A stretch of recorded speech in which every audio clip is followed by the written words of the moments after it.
The trouble started on a sweltering Thursday afternoon in late July, the kind of day when the air feels thick enough to chew and the cicadas sound like they're daring you to lose your temper. I'd been mending a section of fence along the north pasture, sweat soaking through my shirt, when I saw her, Mercedes Hargrove, the president of the HOA from the neighboring subdivision, standing at the edge of my property like she owned the horizon. I'd had run-ins with her before. Mercedes had that perfect plastic smile that never touched her eyes, the kind that made you feel like you were in the way of her next big plan. And for the last 6 months, her big plan had been to get me to sell my ranch, 200 years old, passed down from my great-great-grandfather, weathered and stubborn like the people who'd lived on it. Her subdivision had crept closer every year, first with a few tidy houses on the ridge, then a paved road that cut into land I used to let the cattle roam.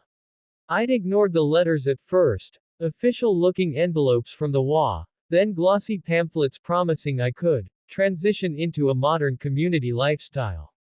When that didn't work, Mercedes started showing up in person, sometimes with a clipboard, sometimes with a real estate agent in tow, always smiling like she was doing me a favor. That day, she had no clipboard. Instead, she was wearing a bright white suit, the kind you wouldn't be caught dead in if you ever worked the land, and sunglasses so big they made her look like some kind of insect queen.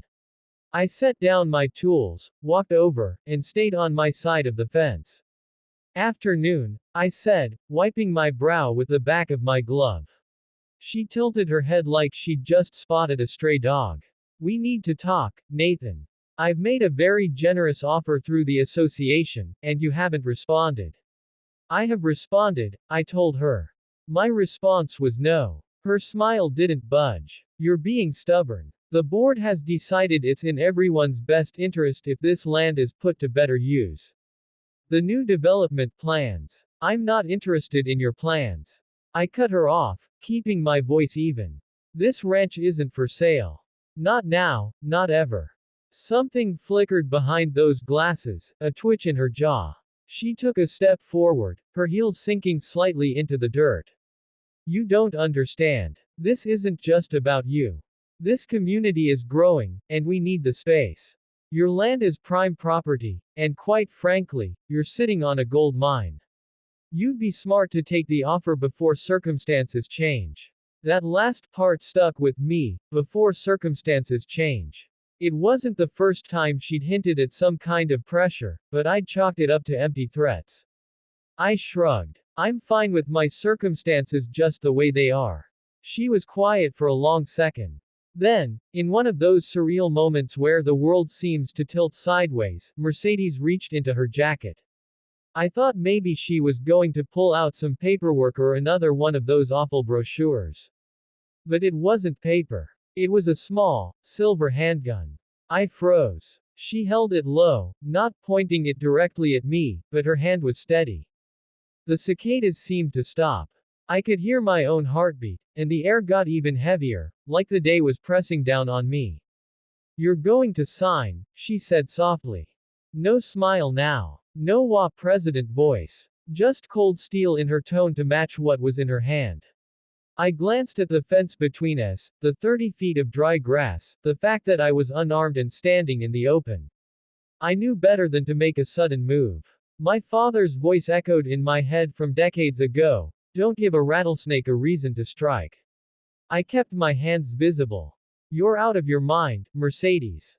This isn't personal," she replied. "It's business. And business is about getting results." My mind was already spinning. There was no way in hell I was going to give her what she wanted, but I needed a way to end this without getting a bullet in me. My phone was in my back pocket, but any attempt to reach for it would be obvious. The only thing I had going for me was that she hadn't crossed the fence. Trespassing with a weapon would mean even more trouble for her if this ever came to light. I decided to stall. "You pull that trigger, Mercedes, and you're going to lose a lot more than a land deal," I said, locking eyes with her. "You think the WA is going to back you when they find out you threatened someone at gunpoint? You'll be finished." Her lips twitched, just slightly. "No one's going to find out if you just cooperate." Then you don't know me, I said. And you don't know this ranch. My family's fought off worse than you to keep it. Her hand didn't move, but I could tell she was thinking. The tension stretched between us like a wire ready to snap. Then, from somewhere behind me, came the deep, low bark of my dog, Bear. He must have caught wind of her scent or sensed the mood, because when I turned my head just enough, I saw him bounding up from the barn, hackles raised, teeth bared.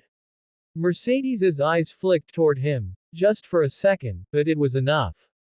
I stepped forward, closing some of the distance, and my voice came out sharper now. Leave. Now. Before this gets ugly. Bear was growling by then, a deep, guttural sound that vibrated in my chest. Mercedes hesitated, the gun still in her hand, but something in her seemed to crack, maybe the realization that she'd crossed a line she couldn't uncross. She slid the weapon back into her jacket, straightened her suit, and without another word, turned on her heel and walked away. I stood there until she disappeared past the bend in the road, Bear sitting at my side like a sentry. My hands were shaking, though I tried not to let it show, even to myself. I knew one thing for sure, Mercedes Hargrove had just made the fight for this ranch personal. And she was going to regret it. Would you like me to go straight into how I took her down, in part 2? The day after she pointed that gun at me, I barely slept. Every time I closed my eyes, I could still see the polished barrel glinting in the late afternoon sun, her hands shaking, not from fear, but from sheer fury that I'd refused her final offer. That ranch had been in my family for over 2 centuries. My great-great-grandfather built it plank by plank, hauling timber with mules and his own aching back. And I wasn't about to sell it for her dream of putting up some overpriced heritage condos with fake weathered wood and plastic shutters. But I knew this wasn't going to be a simple case of calling the sheriff. Folks like her, wealthy, politically connected, always smiling for the town's charity luncheons, knew how to slip away from consequences. Still, she'd made her mistake. She'd done it in front of someone else. Caleb, my ranch hand, had been repairing the fence just 20 yards away. He'd seen the whole thing. That morning, I found him by the barn, hammer in hand, still looking a little pale. We need to talk, I said, and he nodded. We went over every detail. Where she was standing, how she'd raised the gun, what she'd said. Sell now, or I'll make you regret it, he recalled, his voice shaking. That was all I needed to start building my case. I spent the next few days quietly pulling together evidence. I took photos of the footprints where she'd been standing, the tire tracks from her ridiculous pearl white SUV. I wrote down the exact time, weather, everything. But I didn't go to the authorities just yet, because I knew if I did, she'd try to flip the story, claim I was the aggressor, maybe even say I threatened her. So instead, I started digging into her past. Not gossip, real, documentable dirt. The county records office became my second home. It didn't take long before I found something interesting, a series of land purchases over the last 5 years, all through shell companies. Ranches, old homes, patches of forest, all bought cheap, and every seller had some story of sudden, unbearable conditions right before they gave in. I started talking to those people. An old widow who'd woken up one morning to find her well mysteriously poisoned. A young couple whose barn burned down the week after refusing her offer. The pattern was clear, she made life unbearable until people had no choice but to sell. One night, as I was going through my notes in the kitchen, I heard tires crunching on the gravel drive. Caleb peeked through the curtain. It's her, he whispered. My stomach tightened. She didn't get out of the car at first. Just sat there, engine idling, headlights cutting through the dark. Then she finally stepped out, heels clicking against the stones, and walked up to the porch. We need to talk, she said, all sugar in her voice. I think we said all we needed last week, I replied, keeping my voice even. You're making a mistake, she said, stepping closer. This land, it's wasted on you. You can't hold back progress forever.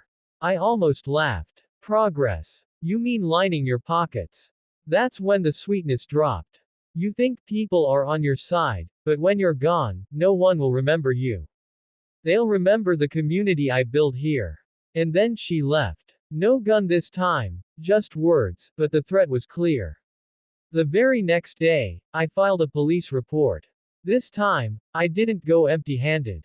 I had Caleb's written and signed statement, photos, a list of her intimidation tactics with names and contact info of victims, and the recordings I'd been making since the first threat.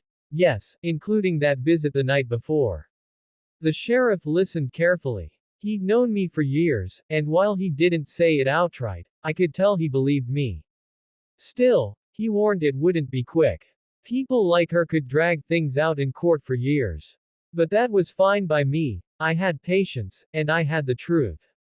While the legal gears began to turn, I played my second card, the local paper. A friend of mine, Claire, was an investigative reporter who'd been itching for a story that could shake the county. I handed her everything, copies of documents, interviews, even a map of all the suspicious purchases. She took it and ran with it, digging even deeper than I had. 2 weeks later, her article hit the front page. Pattern of threats and intimidation linked to HOA president's land deals. The photos of her smiling at ribbon cuttings looked a lot different when paired with testimonies from tearful victims. The fallout was fast. Neighbors stopped waving at her. Businesses started reconsidering their sponsorship deals. And when one of the shell companies was linked to her own brother, it became clear she couldn't hide behind legal paperwork anymore. That's when she made her final mistake. One night, she came back, this time with 2 men I didn't recognize. They parked just outside the gate, thinking they were out of sight, but the cameras I'd installed caught everything. The bolt cutters, the whispered conversation, the moment they spotted the security lights and bolted. I sent the footage to the sheriff the next morning. That, combined with the gun incident and the witness statements, was enough for them to finally act. She was arrested for trespassing, intimidation, and unlawful brandishing of a firearm. The trial took months, but every day I sat in that courtroom, watching her face tighten as witness after witness stepped up. Caleb was steady as a rock on the stand. Claire's article was admitted as supporting evidence. By the time the verdict came, there wasn't much left of her reputation, or her grip on the HOA. She was found guilty on multiple counts, sentenced to a mix of jail time and probation, and barred from holding any leadership position in the county ever again. When it was over, I walked out of that courthouse into the crisp fall air and headed straight back to the ranch. The fields were gold in the evening light, the wind carrying the smell of hay and horses. 200 years of history stood solid around me, untouched. And for the first time in months, I knew it was safe.